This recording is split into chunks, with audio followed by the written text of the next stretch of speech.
ఈ రోజుల్లో చాలా మంది అమ్మాయిలు మేము అబ్బాయిలలాగా పుడితే బాగుండు అంటారు. అయితే వాళ్ళ కోసమే ఈ రీల్. నరకం అంటే ఏంటో తెలుసా మీకు? వచ్చిన జీతం సరిపోక అక్క చెల్లెళ్ళ పెళ్లిళ్లకు తల్లిదండ్రుల అనారోగ్యానికి చేసిన అప్పులు తీర్చలేక అనుభవించే ఒక అన్ననడుగు.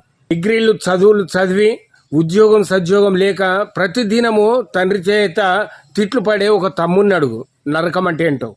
సంసారం కుటుంబం పిల్లల కోసం అగచాట్లు పడు గుండెపోటు తెచ్చుకునే ఒక తండ్రిని అడుగు. నరకం అంటే ఏంటో.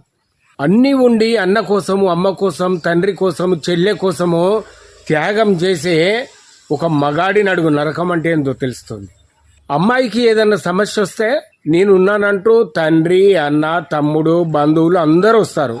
అదే మగవాడికి ఏమన్నా సమస్య వస్తే నీకేంట్రా మగవాడి, చదువుకో, నువ్వు చూసుకో అని కన్నవారు సొంతవారే అంటారు. కనీసం పట్టించుకోరు. కాబట్టి అన్ని విధాలుగా ఆడపిల్లలే స్వేచ్ఛ జీవులు. ఏమంటారో మీరు కామెంట్ చేయండి.